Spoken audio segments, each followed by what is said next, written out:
nationwide news feed. Let's talk about it. Dialect to do something about it. Chip got the flow wide open if you got questions about it. Man, it's the show that brings you to your raw. To solve all problems, it starts with real talk. It's real talk. It's real talk. It's real talk. It's real talk. It's real talk. It's real talk. It's real talk. It's real talk. It's real talk. It's real talk. It's real talk. It's real talk. It's real talk. It's real talk. It's real talk. It's real talk. Yeah. Welcome to Real Talk with your host, Chip Washington. It's real talk. It's real talk. It's real talk.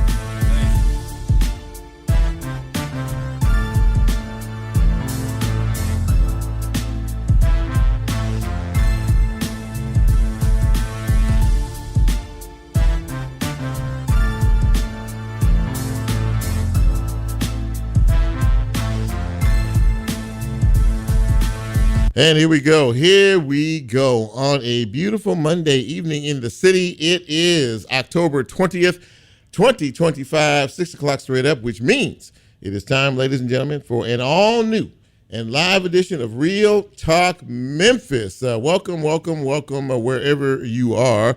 I am your program host. My name is Chip Washington. Pleasure to be here with you back in the air chair once again this week. We've been enjoying some very, very nice weather, and I think fall is starting to set in a bit. Temperatures in the 70s today will be like that all through the week, and so things are sort of leveling out, which is good. I hope that you had not only a good Monday, but a good week since we last conversed last week. Of course, we are still in the midst of our federal incursion or whatever term it is you use in reference to what is happening in and around our city. I hope that you are being safe, you are being cautious, you are being careful, and you are watching what is happening around you, because every day we see or hear something in reference to all of that. Have a good guest list for you this evening. Now, if you know anything about me, and very few of you do, I always fret over my guest list because I want to make sure that everybody shows up, and I'm always checking my phones and checking my texts and making sure everything is good on that end. And so far, everything is going according to plan. We will talk about that in just a second. But how do you get this fine piece of radio broadcast? You know, I'm glad you asked. Every time you ask that question, I'm always happy to oblige you with an answer. Several ways. Right now, we are live, local, on 91.7 WYXR. You can also hear us live on the WYXR app. We are on the TuneIn app. And we are also live streaming on Facebook Live this evening. So if you either want to watch what is going on, or you want to listen to it a bit later on, you can go to my Facebook page and you can check out the entire show. And another couple of days or so, when the show posts, you will be able to see it on YouTube, and we are a podcast. So if you miss anything, you can always go back. A lot of you listen to podcasts out there, so you can find us wherever it is you get your favorite podcast, and we hope we are among your favorites in reference to that. In terms of the guest who will be joining me this evening, and I think I see. No, I thought I saw a car pulling up, and I thought. But anyway, we are supposed to have Shelby County Mayor Lee Harris is supposed to be dropping through. He wants to come in and do the show live and local and in person this evening. So we hope that he will make it. And we have a lot to talk about in reference to this Memphis Safe Task Force, and he has some very strong thoughts and opinions on that. And we look forward to hearing from him. Hopefully in just a few minutes. We also have Josh Spickler, and Josh is the executive director of Just City. And of course, Josh has been with us before. He's very concerned about what is happening in and around our criminal justice system and those who are incarcerated for great periods of time, not being able to go through the process in a timely manner, thus causing backups and a lot of other things. And really, it's really an affair for a lot of people in reference to that. So Joshua is here in studio with me live as well tonight. So we'll be talking to him in just a few minutes. And in recognition of in recognition of Breast Cancer Awareness Month. This is Breast Cancer Awareness Month, and I always want to pay attention to what is happening in terms of that. Tonight I have a breast cancer survivor that will be joining me on the show a little bit later on. Her name is Stephanie Yarbrough, and she is a breast cancer survivor, and we will hear her story, and more importantly about what is happening, in terms of that, in terms of you checking yourself, and in terms of you, getting the proper examination in the whole 9 yards. So that is a look at the broadcast this evening. We will get into it. The Honorable Mayor, Lee Harris, has just arrived at the studio tonight. But before we get into all of that, if you've been listening to this show any period of time, I like to do a shout out. Today is your special day. If you were born today, and today's your birthday, of course, we like to do a little thing we like to call the shout outs. But I can't do that until I say, hit it, Brent. Happy birthday, happy birthday. Going out to the following folks. Kelly Graham celebrating her birthday today. Happy birthday. Lil Rounds. Remember Lil Rounds, the finalist on American Idol back in the day? It's her birthday today. Happy birthday to Judy Davis. Happy birthday to Merle Flowers. Scott Evans celebrating today, as is Tony Malone. So if you just had a birthday over the weekend, you had one today, you had one coming up, happy birthday from all of us here, Real Talk Memphis Gang. We hope that today was filled with fun and laughter, and we hope to be around next year for your next trip around the sun. Thanks, Brent. Appreciate it.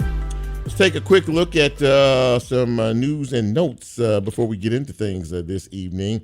The TBI has been brought in to investigate the situation with clerk Tammy Sawyer. We heard that over the weekend. The sheriff's office issued a statement yesterday saying that their deputies conducted themselves in the proper manner. Why the TBI is investigating this, I have absolutely no idea, but maybe we'll find out one way or another. Many of you are aware of what happened when her private security tried to bring a gun into the courthouse, and you're not supposed to do that. You're not allowed to do that. And anyway, so things are sort of escalated from there. But we will find out what happens in reference to all of that. The CJC, the jail, 201 Poplar, is officially overcrowded by hundreds of inmates over the max limit, which is causing enough problems, and is asking the county commission for $1.5 million in emergency funding for much needed repairs. I honestly don't know what could be done, at this point. As these arrests continue to mount, and these folks have to be put somewhere. But I guess they are asking the county commission to have a conversation about all of that and see what they can do to try to ease some of this problem. We have seen in 3 weeks' time over 4,000 tickets, about 4,600 what I read earlier today, that have been issued. Over 1,000 people have been arrested in and around the city and the county in just a 3-week period of time. And I often wonder what people are thinking as each day goes by. I am very happy to be able to have a conversation with Shelby County Mayor Lee Harris. We're going to do that in just a minute. I need to take a quick commercial break in reference to all of this. Let me see here. By the way, if you are a football fan, you've been following the University of Memphis. They had been undefeated until this past weekend. They went to UAB and fell to them 31-24. So that is their one blemish on their season, 6-1 so far. They'll make a bowl game for sure, no doubt about that. And for you NBA enthusiasts, the NBA season kicks off tomorrow night. Yes, indeed. And I was talking to Josh. Josh is a pretty big Grizzly fan. They open up against the Pelicans, New Orleans Pelicans, on Wednesday evening. So we'll say it in advance. Go Grizzlies, go. That is a quick and brief look at news and notes. Let's take a quick break. When we come back, we're going to reset, and we will be talking with the Honorable Mayor of Shelby County. His name is Lee Harris. My name is Chip. You know who you are. Let's take a quick break. We'll be right back.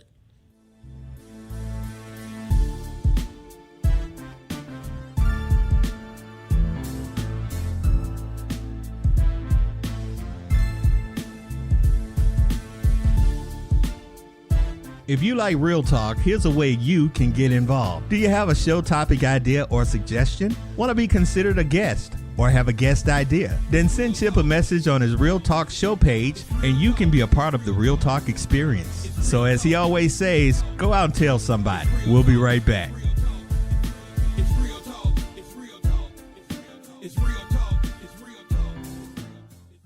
Every day in Memphis, the Hospitality Hub is working to end homelessness with compassion and innovation. Since 2007, the Hub has been a safe, kind place where those experiencing homelessness are welcomed as guests, not strangers. From a hot cup of coffee in a mailbox to a job for the day or a bed for the night, the Hub connects people to whatever help they need to find a stable home. Kindness is what works. You can learn more by visiting hospitalityhub.org or by emailing info@hospitalityhub.org. Grinder Tabor Grinder Commercial Construction Contractors is proud to support the 2025 Raised by Sound Festival. As the builder of Crosstown Concourse, Grinder Tabor Grinder supports WYXR's shared goals of building community, whether through the music we enjoy together or the spaces that bring us together. More information at grindertabor.com. I'm Dr. Lisa Beasley, a family nurse practitioner and host of the podcast series Healthful High Notes, located on the WYXR podcast network. Episodes are released weekly, and I invite you to listen, like, and follow. Episode topics for the month of October include awareness on breast cancer, domestic violence, sudden cardiac arrest, and sudden infant death syndrome. Visit the WYXR podcast network at wyxr.org or listen on your favorite podcast streaming service.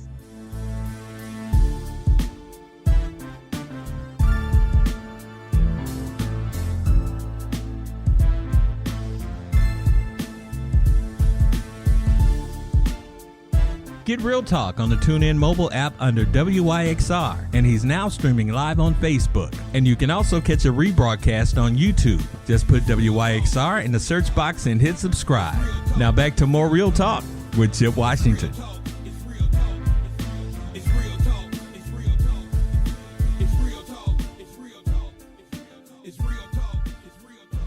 And welcome back to Real Talk Memphis on this beautiful Monday evening in the city. Chip Washington with you. Glad to have you with us on this edition of Real Talk Memphis. And I'm very happy to have in studio with me this evening the Honorable Mayor of Shelby County. He is Mr. Lee Harris. And Mr. Mayor, it is great to see you. And welcome to Real Talk Memphis. Thanks a lot. Glad to be here. The Honorable Mayor of the greatest county in our state. See there, I'm always edited on this show. If it's not Lola, it's you. Well, yeah, absolutely that. But we appreciate your time and you know, spending a few minutes with us. Obviously, many of us, all of us here, actually dealing with what is happening with this Memphis Safe Task Force. We have individuals, I guess, from over 20 counties, not 20 counties, 20 federal officers that are in town, not to mention about 150 National Guard folks and everything else. You, from the very outset of all of this, have been pretty outspoken in how you feel about this. So I ask you, as we are now approaching our third week in all of this, what are your thoughts?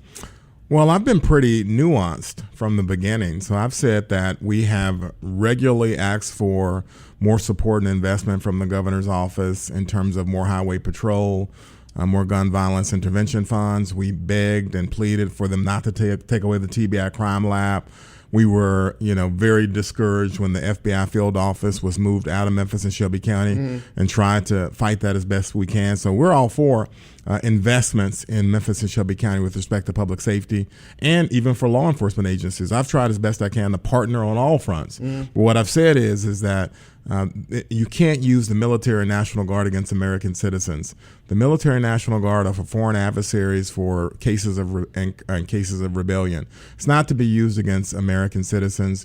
And so, Tennessee's a free state, and that's one of the founding principles of our state, is that no governor, no official can just willy-nilly free will out here and decide to order soldiers to your street, to your community at their discretion. That kind of power just doesn't exist. That's one of the things that makes America, what it is today, is that people can't just send soldiers to your house, to your street, to your community. So I've said I'm for TBI, I'm for FBI, I'm for the Tennessee Highway Patrol, but where I have drawn a line in the sand is with respect to militarization of our community. I don't think anyone wants to see semi-automatic weapons, armored vehicles, and guys in fatigue on their street corners. When you hear that helicopter, that military-style helicopter flying over you, you get anxious. And so this is only going to get worse. We heard Governor Lee say that this is going to be permanent. We've seen from media reports that the goal is to keep these things rolling through Election Day 2026. This is a dark moment in American history, and certainly a dark moment in Tennessee history. And so we've got to have boundaries in the sand, Chip. That's all I've said. How did we, in your opinion, as you look at the road taken to this point right now, how did we get here, in your opinion? Well, we didn't get here through any planning or any thoughtful process whatsoever. Donald Trump woke up one day, got on Fox News and said, what the hell? Let's send military to Tennessee. And everyone fell in line. And so that's how you lose a democracy, is that no one questions authority, no one stands up, no one refuses, no one says the Tennessee Constitution prohibits it. Everyone says, yes, sir, how high do you want me to jump? And so I don't think, based on any of the evidence, Donald Trump or anyone around him had a plan. He just woke up and said it one day on a Fox News television show. And from there, off to the races they went with no plan and so forth. So we've heard a variety of things. It's going to last for 30 days. It's going to last forever. They're going to have weapons. They're not going to have weapons. They're going to be doing law enforcement. They're going to be picking up litter. They're not going to be picking up litter. Who knows what is going on? There is no plan of action. We want more resources in Memphis and Shelby County. We wish the TBI lab hadn't been moved. We wish the gun violence intervention funds hadn't been cut.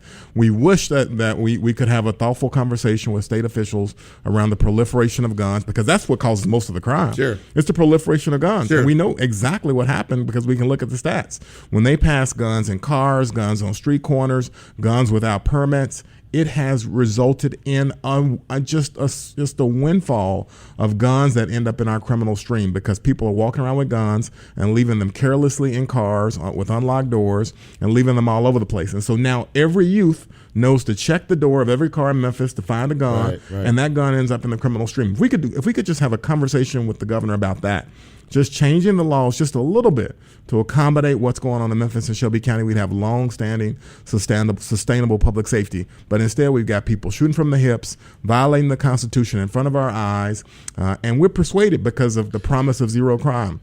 One more thing, Chip. Yeah. I talked to a person actually that was a few days ago now, but I talked to a young lady from Yemen, and she said, yeah, we got zero crime in Yemen. And Yemen, the country in the Middle East. Sure. And she said the reason why we got zero crime in Yemen is because there's a person with a machine gun on every single corner. But what else we got? We don't leave our house. We don't ever say anything that's controversial. Yeah. And certainly not anything against the governor. There are people right now editing themselves because they know if you say something against Donald Trump, that the mob will come after you, and quite possibly, if your platform is big enough, you might be investigated, arrested, and convicted. And so we are seeing a real change of what it means to be in America right now. And so I've drawn a line in the sand, and I've said no military against American residents. Seems pretty plain, but everybody want to mix it into something else, want to imagine it's about something else. It's just no military use against American residents. One of the things also that we heard in reference to what is happening here in Memphis is folks in Chicago, the state of Illinois, and in Chicago in particular, we're dealing with this. The president said he's going to send troops. And then, of course, we heard about it in Oregon and in Portland this afternoon. One of the courts, I guess, overturned the ruling and is going to allow the president to send federal troops in to Portland to deal with this. This goes exactly as to what you're talking about. We're arming, we're sending armed folks in to deal with everyday American citizens. I would have to think that at the inception of the National Guard, this was not really the plan as to how they should be used. Am I correct? Well, no one's ever thought that the National Guard would be used in this way, but this has always been the plan. This is always how it works. In other words, there's only a couple ways to stop someone from staying in office who wants to stay in office beyond their term. If Donald Trump wants to have a third term and stay in office beyond 2028, there's only two things that can stop him. That's a grassroots effort of protesters that get out in the streets and they protest. The way you stop that is you make sure you militarize American cities. If you've got military on the streets in Memphis and Portland and Chicago and LA and all the Democratic cities around the country, then guess what? Ain't nobody going on the street because it don't take too many guys in machine guns to convince you otherwise. The second way that you take over a country and decide to stay longer than your official term is to make sure that you are able to tame the military. Because the military, if it refuses your orders, can also make sure that you exit on time. But Donald Trump has slowly but surely chipped away at the military's ability to abide by the law. Right. He constantly orders them to do things that are in a gray area or patently illegal. As he does that, they lose their custom and practice of refusing unlawful orders. And so if you got the military in your back pocket and you've got the streets of cities occupied to stop grassroots people from protesting, there is not one thing that can stop you from staying longer than your official term. So I paint a dark picture, and I'm not saying this is going to happen. I hope it doesn't. This is not guaranteed at all. All I'm saying is the pieces are currently in place to stay in office longer than his term. He's got to do some more incremental things, and he's got to do some testing. The testing is going to come in 2026. He's going to do something like overthrow 3 or 4 elections of the 435 that are going on. You overthrow 3 or 4, and you see if anybody stands up to you. If no one stands up to you when you overthrow 3 or 4, a congressional seat in Texas, a congressional seat in California or Ohio, you do 3 or 4, no one stands up to you, the military doesn't say anything, the protesters don't do too much, then you are ready. You are ready and locked and loaded for 2028 to overturn another election, the big one, the one for the presidency. So I'm with people that, maybe it doesn't happen. I hope it doesn't happen. I'm just saying that everything that we see right now, it feels like they are steps in that direction. And everybody's like, well, zero crime is good. Freedom is good. Our first priority is to preserve this country and pass it along to our kids at all costs. That's the first priority. And so I'm fearful that we won't be able to do that. So let's talk about what happened today, the lawsuit that you and several other partners were involved with in terms of this injunction against the National Guard being here. Earlier today, a judge said did not take that up. But there is a trial, I guess, on November 3rd, correct? Were you at all surprised at first of all, what the result was in reference to all of this? And what do you think will be the lasting remnant, I guess, if you will, of filing this lawsuit? Because everything you just said led right up to this point, and you're very serious about the fact that we are living in a dark. You mentioned that it's unconstitutional what the governor did, and a lot of other things going into that. So I'm just wondering what the thought process was. Well, we're hopeful that we will get a fair hearing on November the 3rd. And we will see what happens. I think the Constitution on these points and state law are relatively straightforward. So they're not ambiguous at all. Yeah. And if you think they are, imagine what you're saying. You're saying that some official in Tennessee, on a whim, can send the military in to take over and occupy any community. Sure. That just can't be right. That should feel wrong to all of us. Sure. I know people like, well, it's Memphis and Listen, there ain't no governor in Tennessee that has the power to take the military and bring them to your town and take your town over. That just does not exist under the Constitution. So, we're hopeful we'll get a fair hearing. We'll see what happens. There's a cross section of folks and leaders in Memphis and Shelby County that are part of the plaintiffs team, and we've got a bunch of lawyers who are working on this. The reality is Donald Trump has, the Tennessee Supreme Court. The U.S. Supreme Court has been very, very favorable to Donald Trump. We're hopeful that the court system will be the last refuge, the place where we can go to get a little bit of relief to preserve some of what's going on in America. But we'll see. We're going to be fighting like heck to preserve the traditions and compliance with the law. Chip. People talk about law and order. Right. You can't have law and order if you don't have law. Right. That's you don't have the rule of law. Right. That's the first. Yeah, exactly. That's the first order of business. You can't just have somebody out here, whether it's Trump or whether it's Governor Lee. They can't just free will. They can't just do whatever they want without any constraints. That is not within the American tradition. So, we filed a lawsuit to try to stop it, and we're going to continue to fight because there's just way too much at stake.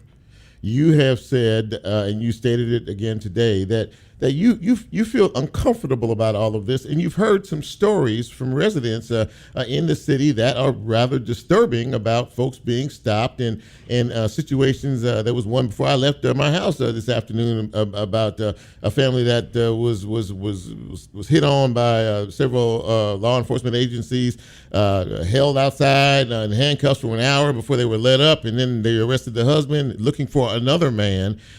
You use the term racial profiling, and that's a pretty serious situation. But we are starting to see stories and hear stories about that, are we not? Absolutely, we're hearing stories about racial profiling.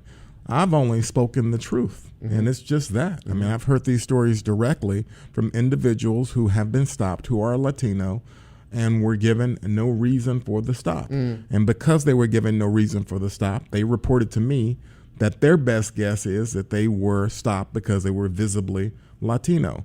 So those are stories of racial profiling. And all I've said is that those kind of stories make me uncomfortable because we're in a community with a civil rights legacy where Martin Luther King was assassinated because of the color of his skin, where Tyree Nichols was also subject to excessive use of force because of possibly the color of his skin.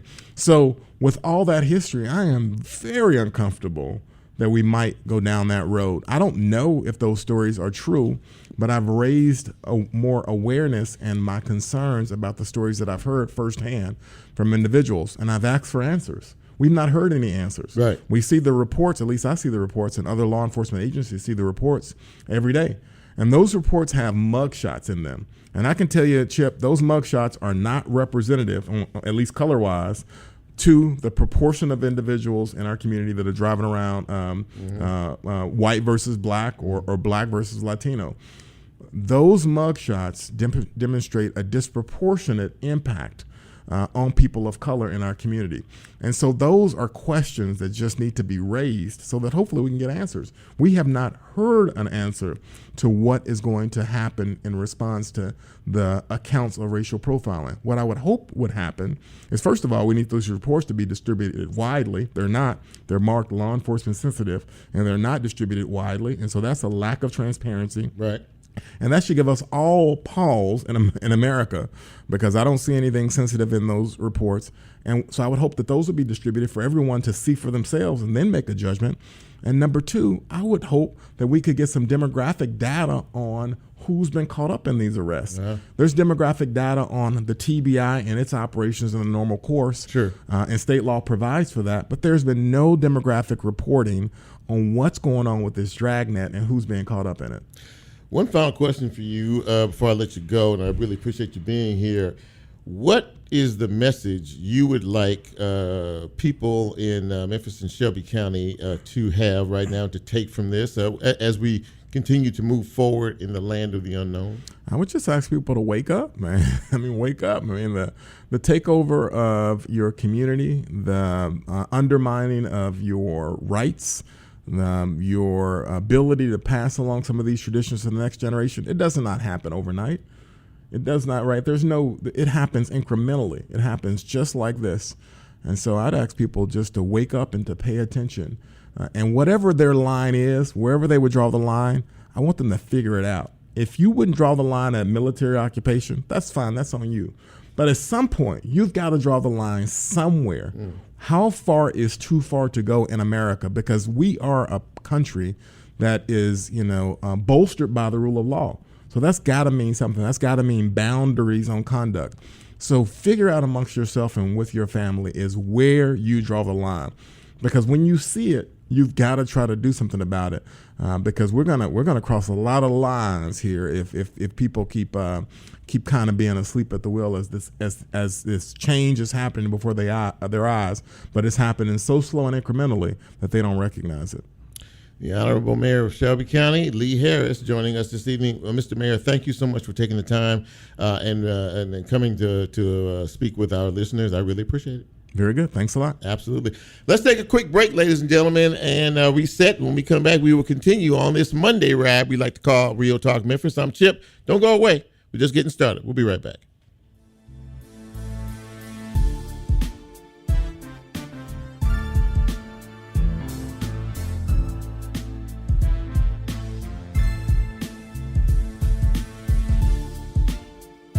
If you like Real Talk, here's a way you can get involved. Do you have a show topic idea or suggestion? Want to be considered a guest or have a guest idea? Then send Chip a message on his Real Talk show page and you can be a part of the Real Talk experience. So as he always says, go out and tell somebody. We'll be right back.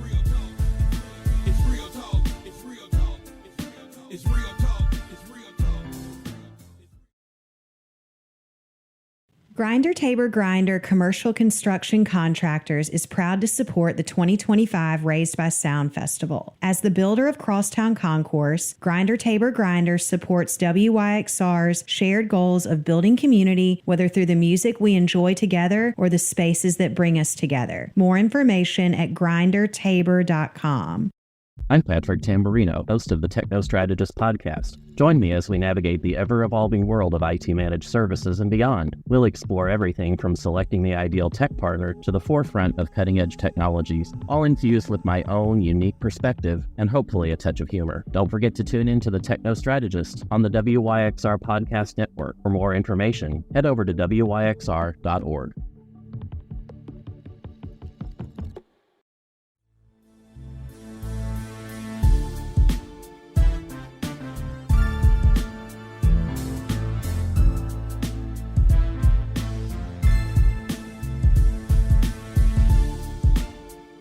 Get Real Talk on the TuneIn mobile app under WYXR, and he's now streaming live on Facebook. And you can also catch a rebroadcast on YouTube. Just put WYXR in the search box and hit subscribe. Now back to more Real Talk with Chip Washington.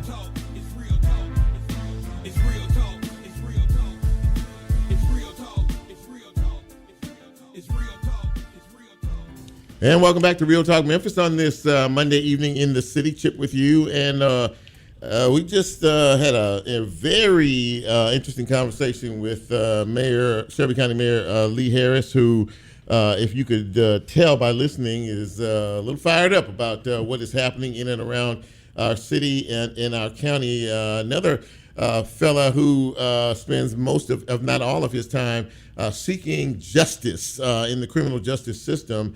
His name is Josh Spickler, and Josh is a friend. He's been on the show before.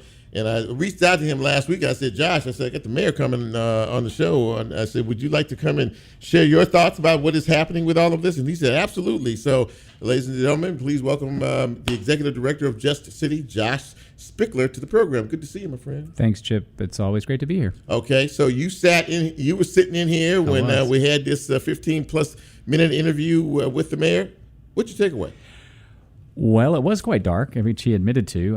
It sounded a little bit like an old con law professor doing the play-by-play of how a democracy crumbles. And I didn't disagree with much he said. I think he even pointed out to how we can stop this. So it wasn't a completely dark message, but he's not wrong.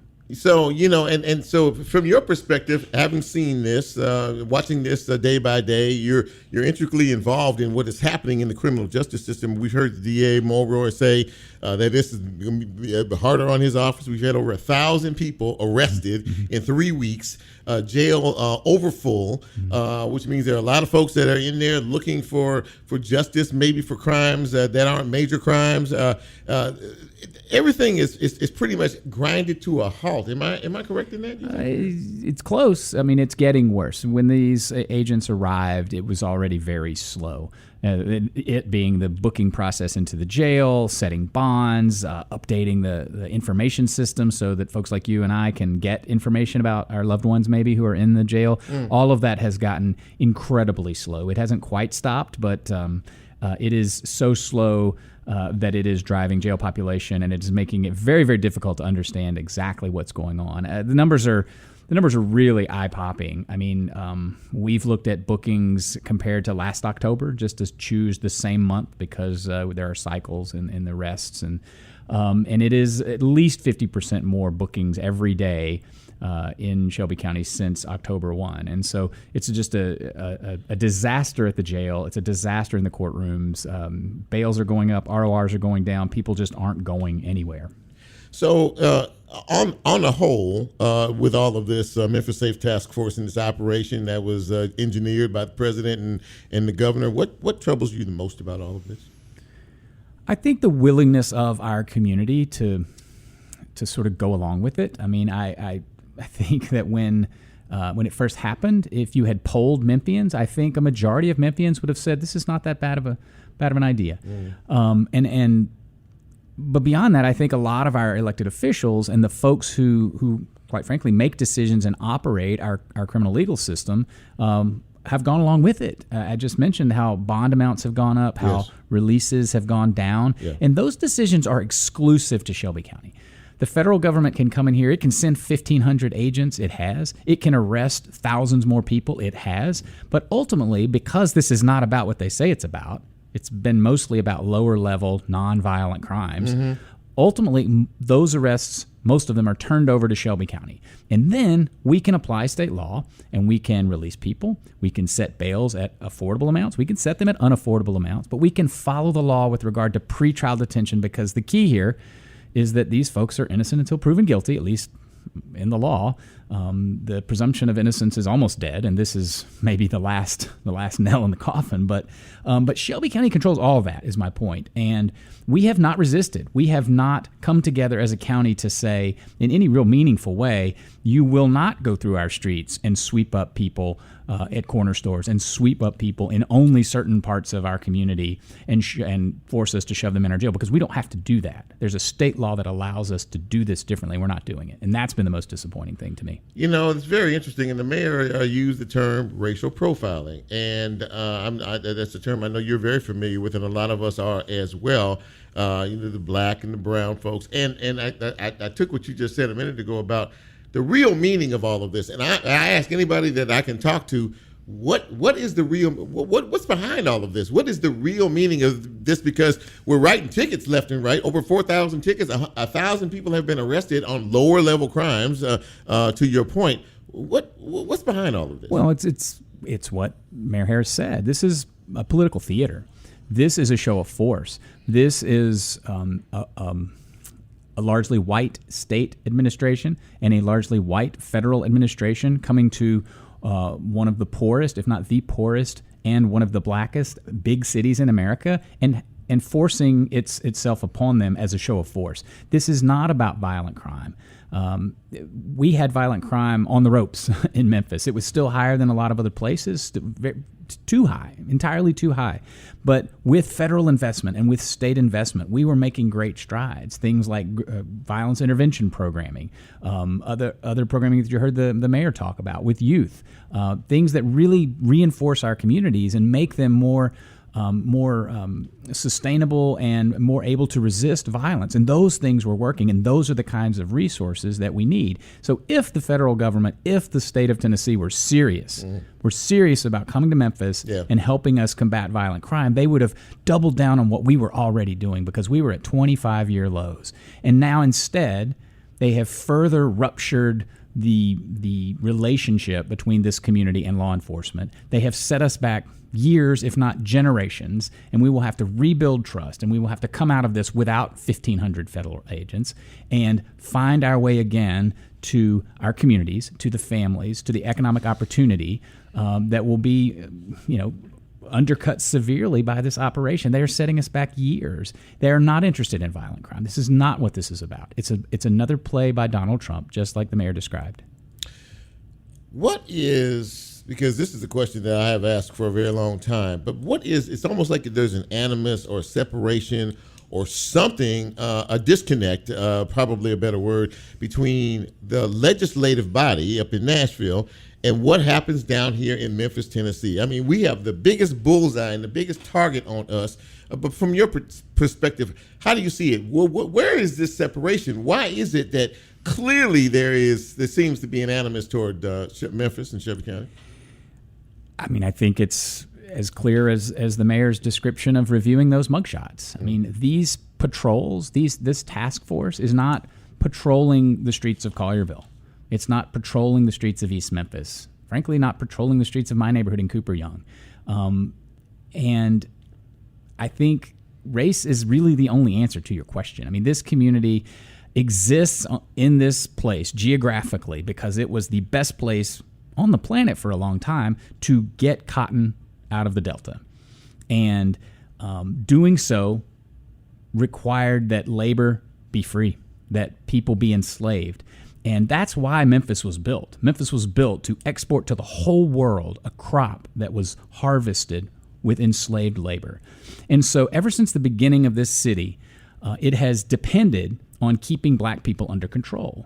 That's not exactly how it works today, but you can see definite vestiges of slavery in the way that our economy operates, and in the logistics economy, where there are warehouses and where keeping those employees at the lowest possible wage rate possible to enhance profits of places like Amazon and FedEx.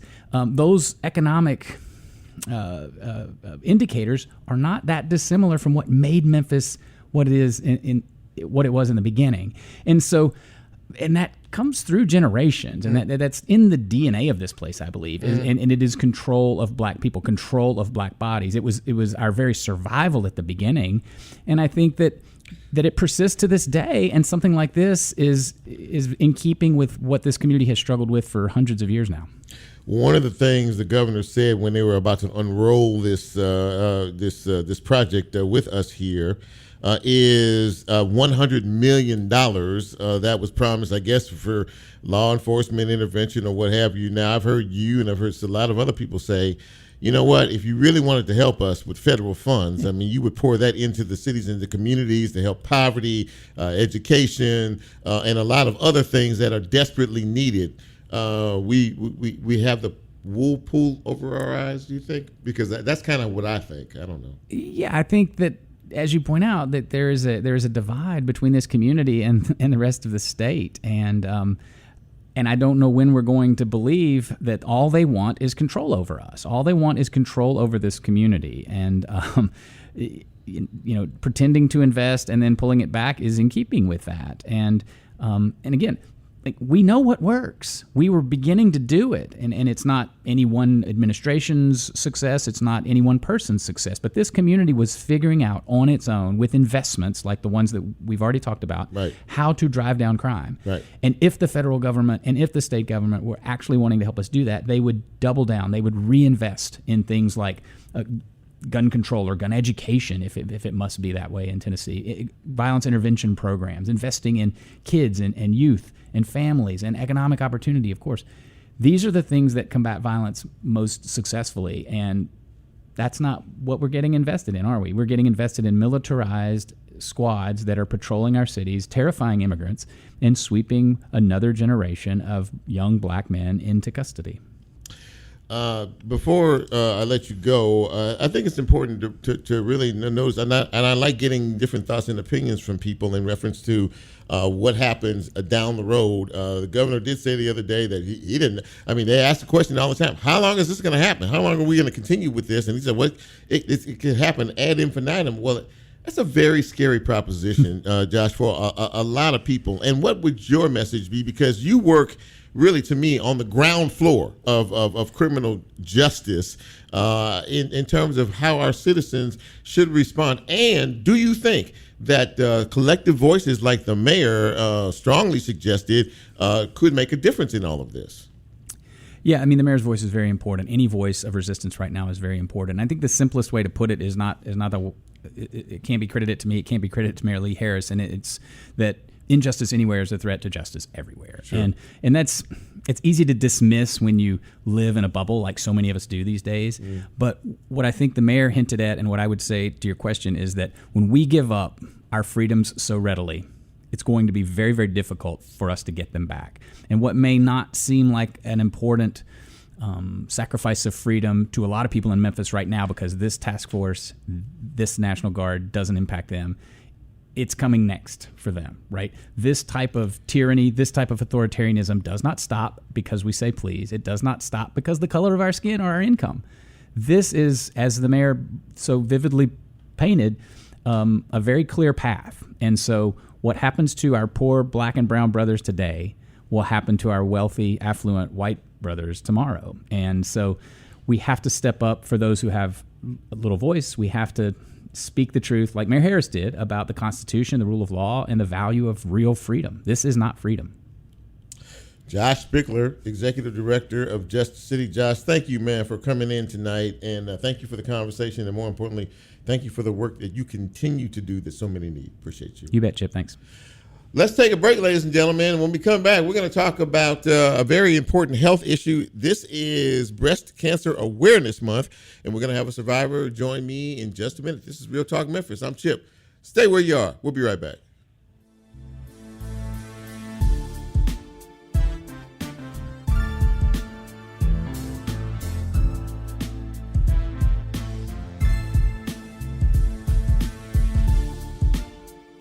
If you like Real Talk, here's a way you can get involved. Do you have a show topic idea or suggestion? Want to be considered a guest or have a guest idea? Then send Chip a message on his Real Talk show page and you can be a part of the Real Talk experience. So as he always says, go out and tell somebody. We'll be right back.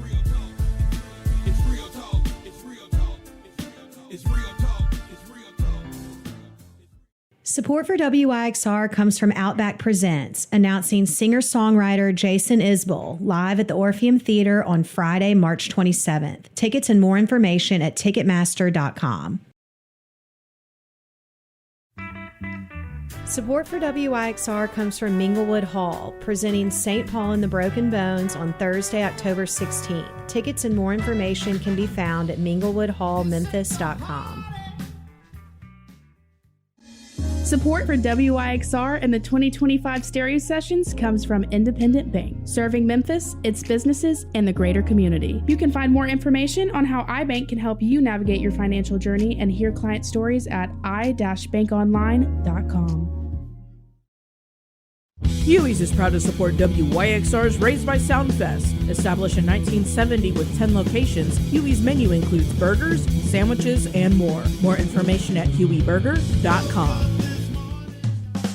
Support for WYXR, including our stereo sessions, comes from Duncan Williams Asset Management, specializing in financial management for individual investors, businesses, nonprofits, and foundations. More information at dwassetmgmt.com.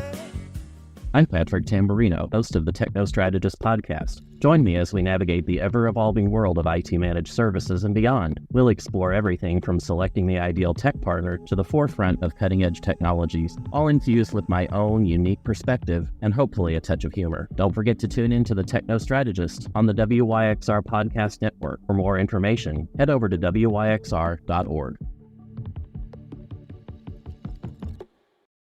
You're listening.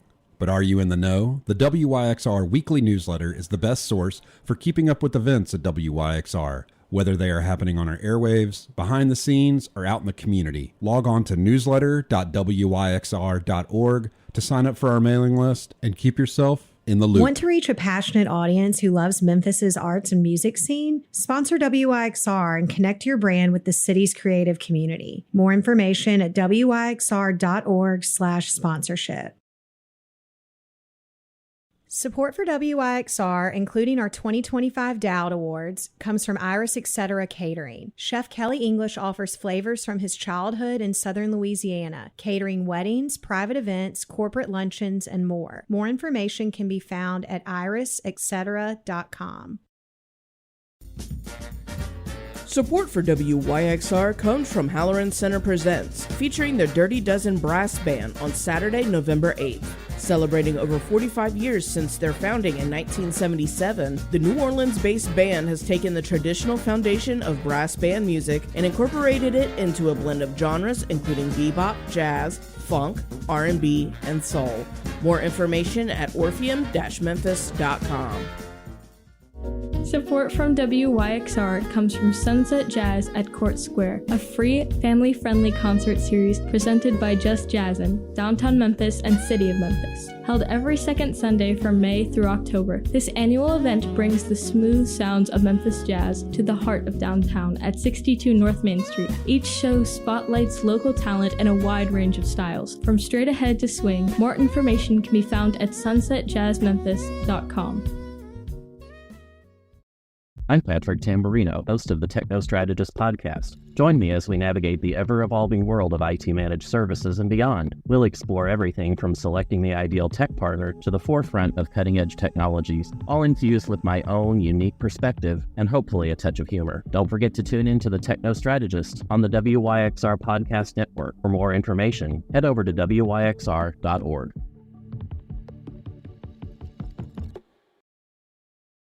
Support for WYXR is made possible by the 19th Annual River Arts Fest, taking place Saturday, October 18th and Sunday, October 19th on Riverside Drive in downtown Memphis. 2 full days of fine arts and music for the whole family. More details at riverartsmemphis.org.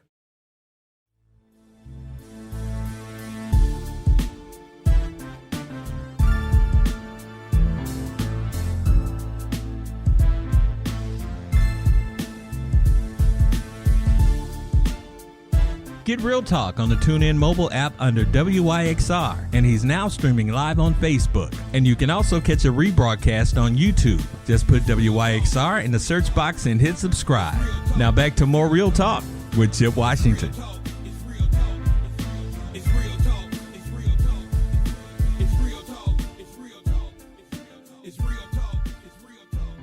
And welcome back to Real Talk Memphis on this Monday evening. Chip with you, and we were having a little technical difficulty with my next guest, but I think we have her. Stephanie Yarbrough is a breast cancer survivor. Stephanie, can you hear me okay? Yes, sir.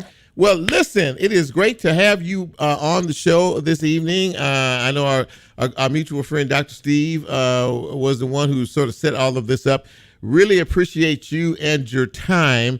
As I stated earlier, you are a breast cancer survivor. Can you kind of lay out a little bit of your story for our listeners in terms of when you were diagnosed and how long you've gone through this? Because I hear it's been a bit of a rough road at times.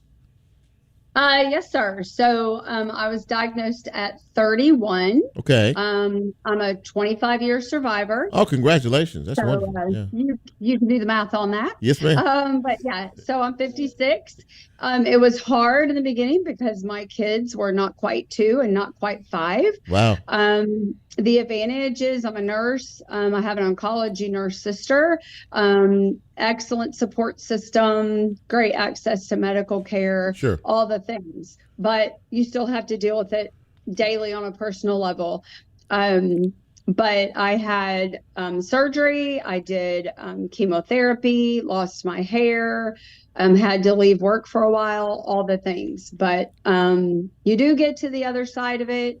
You get to give back to your community, give to others. That's the blessing. Stephanie, you've been going through this for a very long period of time. Was there a history of cancer, breast cancer, or any other type cancer in your family? Were you aware of before you were diagnosed?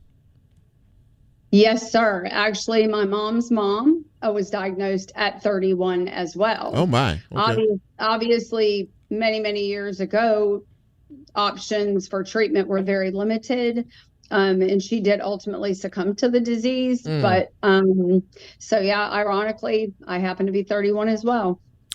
Obviously, in the period of time that has elapsed to where we get to now, medical technology, I'm sure, has advanced a great deal since you were first diagnosed. Can you speak a little bit on that and really how far medical technology has come for women who are dealing with breast cancer issues?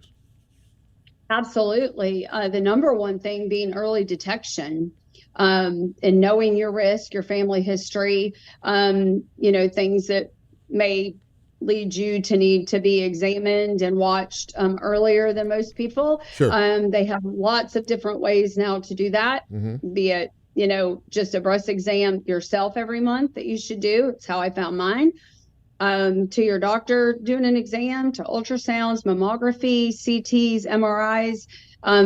The technology's out there, and knowledge is power. Know your history, know your family's history, and act on those things. We still see thousands of, unfortunately, thousands of victims nationwide of this every month. And one of the things, and you've said it a couple of times in this conversation, and I want to make sure people understand it, that women don't do the self-examination like they should. And then at a certain point in time, maybe when they discover something in reference to all of that, it becomes too late. And again, there really has to be a continued effort and emphasis on self-examination. Am I correct in that? Absolutely. And the number one thing I have heard from women, being a nurse, I worked at a women's hospital. I volunteered at West Clinic for many years after my recovery in treatment, is they don't want to do a self-arts exam because they're afraid they'll find something. Yeah. And we have to get rid of that fear. You want to find it as early as you can. I believe they had a Making Strides Against Breast Cancer event this weekend. I believe that I read that somewhere, and I hear that there were just tons and tons and tons of people there. Folks go. Have you lost anyone? I know you mentioned your family member, but the friends, the former colleagues, or folks who have gone through this and who may not have come out of the other side, or folks that who have gone through being treated and have come out of the other side. And I'm sure there's a lot of gratitude in terms of all that, is there not? Absolutely. I mean, that's the hard part, of this journey has been, I have been blessed to be able to mentor many women through West Clinic or church or work or just word of a friend. Can you call them? Sometimes it's a phone call. Sometimes it's going and meeting them for coffee. Sometimes it's sitting with them during a chemo treatment. Sure. People need different things at different times. Yeah. But absolutely, and we do lose people. We do still, unfortunately. It's not a perfect world, but the blessings that I have gotten in the ways God has used me through all of this, I wouldn't trade for anything. Well, that's really what is important. You're still here because God has a plan for you. He is not done with you yet. You still have work to do, and hopefully opportunities like this and others that you have to be able to let women know that just because you are diagnosed with breast cancer, that does not mean that it is the end of the road it wasn't the end of the road for you, and it no, can't, sir. right? And it can't be the end of the road for somebody else, correct? No, it is not a death sentence. It is not, but you have to act on what you find in your own body, signs and symptoms, and knowledge is power. Just go to your provider, a friend, call me, whoever, and we will get you in touch with someone who can get you the care you need. Stephanie Yarbrough, ladies and gentlemen, she's a breast cancer survivor, and she is giving us some very well-needed, much-needed information. Stephanie, thank you for coming on the show. I hope I made it. I hope it wasn't too nerve-wracking for you. I really appreciate your time, though. Thank you so much, and God bless you and continue good health. Thank you. Thank you so much, and God bless you. Absolutely. There you go, ladies and gentlemen. Well, that wraps up a very, very good show this evening. I hope you had a chance to catch it live. If you didn't, fear not. we're a podcast, so in a couple of days you can hear it on your favorite podcast platforms, or you could go to my Facebook page and you can watch the whole thing tonight. I think it will be well worth your time. And as Bryn plays us out, by the way, speaking of Bryn, he's got this little show that's starting to grow on folks now. It's called Event Horizon. And Bryn, you have a good show for us lined up tonight? Oh, yes, sir. We got some fall vibes in the punk and hip-hop variety for you listeners. I like that, the fall vibe. That's a good thing. He's coming up in just about a minute or so. So, listen, for all of us here at Real Talk Memphis, thank you as always. And for lovely Lola, who is, there she is, sponsoring. Look at that. I like that. That's the Queen Wave. And for my man, Bryn, manning the boards. And again, your great host for another great episode of Event Horizon. Thank you all for being a part of what we do each and every week here on Real Talk Memphis. If you like what we do, go out and tell somebody. And in the meantime, look, watch out. We know what's happening in our cities and our communities, okay? If you do right, then nothing will happen on the bad end of this. But in the meantime, stay awake. Pay attention to what is going on. Watch out for yourself and watch out for other folks. And for all of us here at Real Talk Memphis and for your humble host, me, we are out. See you soon. Be safe.